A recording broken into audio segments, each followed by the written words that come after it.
বড়বাবু আছে না তো? না বড়বাবু না, এসআই সাহেবের টাকায় তো আমার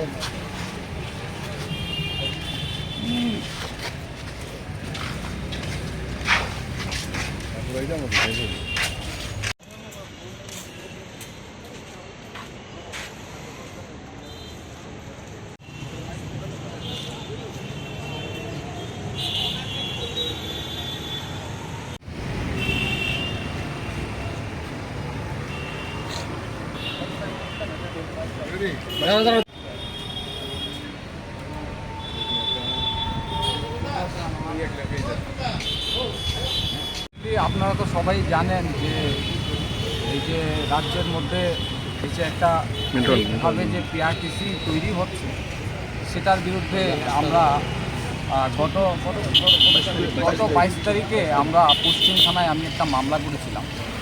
তো এই মামলার পরিপ্রেক্ষিতে গতকালকে আমাকে পশ্চিম থানা থেকে আমার সাথে এসআই, ওনার নামটা রঞ্জিত দেববর্মা মনে হয়, উনি আমার সাথে যোগাযোগ করেছেন যে এই কেসটার ব্যাপারে আমার সাথে কথা বলবেন, জিজ্ঞাসাবাদ করবেন, তথ্য দেওয়ার জন্য। তো এর আগেও তো আমরা তথ্যগুলি দিয়েছি না, প্রথম তো এসডিএমের কাছে দিয়েছি, ডিএমকে দিয়েছি, মুখ্যমন্ত্রীকে দিয়েছি, তারপর চিফ সেক্রেটারিকে দিয়েছি, সবাইকেই তো দিয়েছি। এবং আপনারা তো দেখছেন যে গত পরশুদিনও আপনারা এই শালবাগানে এই কিছু বহিরাগতরা ধরা পড়েছে।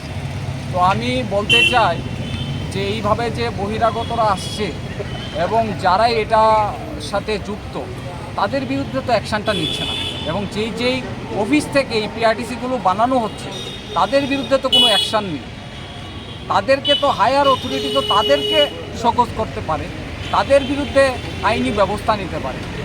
তো এটা তো হচ্ছে না। তো আমরা আপনাদের মাধ্যমে বলবো যে এটা সুষ্ঠুভাবে একটা তদন্ত করে এটা ওনাদেরকে যেন অ্যাকশান নেওয়া হয়, ওনাদের বিরুদ্ধে যেন ব্যবস্থা নেওয়া হয়। মানে যারা পিআরটিসিগুলি বহিরাগতদের পিআরটিসিগুলি যারাই বানাচ্ছে, পিআরটিসি নয় শুধু, I card, Aadhaar card, voter ID card এবং বিভিন্ন ধরনের ত্রিপুরা রাজ্যের যে সার্টিফিকেটগুলি আমাদের রাজ্যের ছেলেমেয়েরা করছে, মানে এটা বহিরাগতরা এসে লক্ষ লক্ষ টাকার বিনিময়ে সেইগুলি ত্রিপুরাতে বানিয়ে নিচ্ছে। তো সেই ব্যাপারে আপনাদের মাধ্যমে আরেকটা বিষয় আমি আপনাদেরকে বলতে চাই, আগামীকালকে আমাদের রাজ্যের যারা ছাত্র যুবকরা আছে তারা সকাল 6টা থেকে শালবাগানে, এই যে শালবাগান অক্সিজেন পার্কের সামনে, কালকেও মেডিকেল আছে এসএসসি জিডির, বহিরাগতরা ত্রিপুরায় আসবে।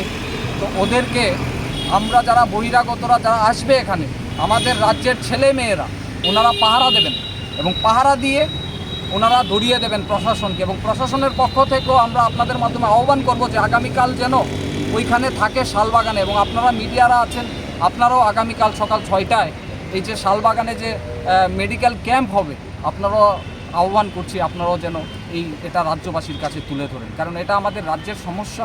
কারণ ঠিকভাবে যে পিআরটিসি বানানো হচ্ছে সেটা আমাদের রাজ্যের ছাত্রদের সমস্যা, যুবকদের সমস্যা, এবং এটা দল মত নির্বিশেষে সবাই এটার পাশে থাকার জন্য আপনাদের মাধ্যমে আহ্বান জানাচ্ছি।